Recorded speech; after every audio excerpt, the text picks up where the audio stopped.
Fees नहीं जमा करने को लेकर बच्चों को परीक्षा देने से रोका गया।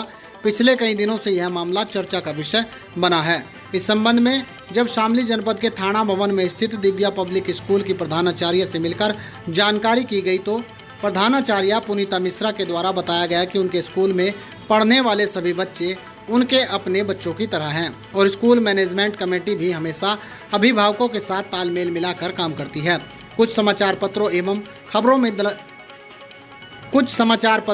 खबरों में गलत तथ्यों एवं अधूरी जानकारी के साथ खबरों को गलत तरीके से प्रकाशित किया गया, जिससे उनके स्कूल के साथ साथ बच्चों की भी मान प्रतिष्ठा को ठेस पहुंची है। उन्होंने इस संबंध में आरोप लगाने वाले कई अभिभावकों से वार्ता की। प्रधानाचार्य का कहना है कि अभिभावकों ने लिखित में जानकारी उपलब्ध कराई कि उनके बच्चों की इस सत्र की लगभग 50,000 रुपया फीस बकाया चल रही थी। उन्होंने सोशल मीडिया में चल रही चर्चा को लेकर बोल दिया था कि मेरे बच्चों को भी फीस को लेकर परेशानी है, जिसके बाद इस संबंध में कुछ लोगों द्वारा उनके वक्तव्य को अपने हिसाब से रिकॉर्ड करके चलाया गया, जो बिल्कुल निराधार एवं गलत है। अभिभावक ने बताया कि उनके बच्चे स्कूल में आराम से पढ़ रहे हैं, उन्हें कोई परेशानी नहीं है। वहीं प्रधानाचार्य पुनीता मिश्रा ने बताया कि लगभग 50,000 रुपया का एक अभिभावक के 3 बच्चों पर बकाया चल रहा था। उन्होंने बताया कि वह जल्द ही बकाया शुल्क को जमा करा देंगे।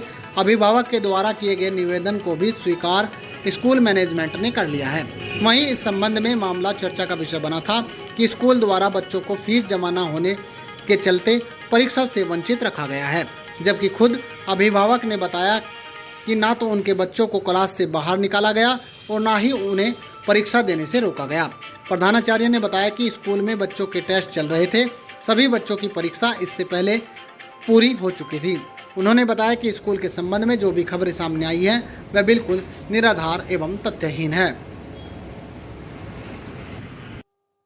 अच्छा मैडम, स्कूल में फीस न देने को लेकर एक विवाद सामने आया है। कुछ बच्चों को फीस न देने को लेकर स्कूल प्रबंधन ने एग्जाम नहीं देने दिया और उन्हें बाहर निकाला। तो ये क्या पूरा प्रकरण है मैडम? सर, पहली बात तो एग्जाम हम 4 श्रेणी में लेते हैं पूरे साल में, जिसमें से पहला हमारा मई में हो चुका है, दूसरा सितंबर में होगा, तीसरा दिसंबर में और चौथा मार्च में। ये जो हमने एग्जाम लिए ये एग्जाम नहीं, क्लासरूम असेसमेंट है। जो बच्चा जून के बाद छुट्टियों के बाद वापस आया स्कूल, तो उसका रिवीजन शेड्यूल हमने एक फ्रेम किया 20 नंबर का एमसीक्यू, और वही असेसमेंट्स हमने लिए हैं। दूसरी चीज, मैं इस बात को बिल्कुल गलत बोलना चाहती हूँ कि बच्चों को बाहर निकाल दिया। हम एक अच्छी संस्था चला रहे हैं और बच्चों के बेहतरी के लिए काम कर रहे हैं। हाँ, तो किसी भी बच्चे को कक्षा से बाहर नहीं निकाला गया है, बल्कि उनको बेंच से भी उठने के लिए नहीं बोला गया है। क्योंकि इस चीज का सीधा सीधा असर बच्चों की मानसिक स्थिति पे पड़ता है और हम इस चीज को बहुत देखभाल करके रखते हैं कि बच्चे की मानसिक स्थिति पे कोई गलत असर ना पड़े। अच्छा मैडम, जिस तरह ये जानकारी आ रही है सामने कि बच्चों को और भी कुछ पेरेंट्स है फीस के लिए फोर्स किया जा रहा है, एग्जाम के लिए फोर्स किया जा रहा है, क्या उस संबंध में फिर अभिभावक भी अक्सर आकर मिले जिन बच्चों का से मामला संबंधित है? सर, मेरे से करीबन 250 पेरेंट आकर मिले जो समय पे फीस नहीं भर पा रहे हैं और आके रिक्वेस्ट करते हैं कि मैडम ये हमारी एप्लीकेशन है और हम 2 महीने या 3 महीने का हमें समय चाहिए अपने बच्चे के लिए। एप्लीकेशन देते हैं, परमिशन मिलती है और सभी बच्चे एग्जाम में बैठते हैं।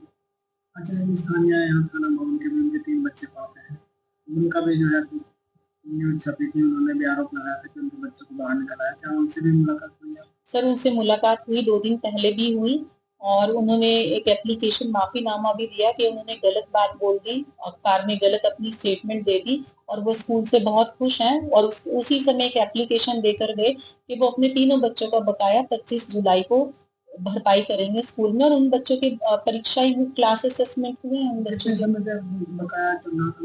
सर, उनका अप्रैल से और अभी तक जुलाई तक एक पैसा नहीं आया था, कोई फीस नहीं आई थी। पूरी फीस 4 महीने की बकाया चल रही थी, लगभग 50,000 रुपए। 50,000 रुपए बकाया जी। पेरेंट्स ने समय मांगा है सर कि वो पैसे देंगे, फीस देंगे, और हमने उनको वो समय दिया है। हमने एक्सेप्ट किया उनकी रिक्वेस्ट और बच्चे स्कूल आ रहे हैं, खुशी खुशी आ रहे हैं बच्चे। बच्चों के साथ कोई दुर्व्यवहार नहीं किया जा रहा है, बच्चे अपनी क्लास अटेंड कर रहे हैं, असेसमेंट भी दे रहे हैं। अच्छा, कुछ और बच्चे इस तरह के होंगे, उनके लिए आप क्या कहना चाहेंगे जो इस तरह की चीजें? सर कई बार हमारे सामने ये होता है कि पेरेंट्स स्कूल नहीं आ पाता है, कम्युनिकेट नहीं कर पाता है और बच्चा ही हमारे पास आता है रिक्वेस्ट लेके कि मेरे मम्मी पापा कहीं बिजी हैं मैडम और मेरे mummy papa within a month या within a 2 month fees भर देंगे। बच्चा रिटर्न में दे देता है और हम बच्चे को अलाउ कर देते हैं एग्जाम या असेसमेंट में बैठने के लिए। तो एकदम जैसी कोई बात नहीं। नहीं, ऐसी कोई बात नहीं है। हमारे बच्चों का आधार, हमारे स्कूल का आधार ही हमारा बच्चा है। अगर बच्चों के साथ गलत होगा तो इस स्कूल संस्था चलाने का कोई फायदा ही नहीं है सर। जितनी भी एमिनिटीज दी जा रही हैं स्कूल में वो सब बच्चों की बेहतरी के लिए दी जा रही हैं। तो एक प्राइवेट संस्था है, बिना पैसे के नहीं चलती है, नो डाउट, सबको ही पता है कि पैसा की जरूरत पड़ती है वेतन देने में, खर्चे चलाने में, ट्रांसपोर्ट चलाने में।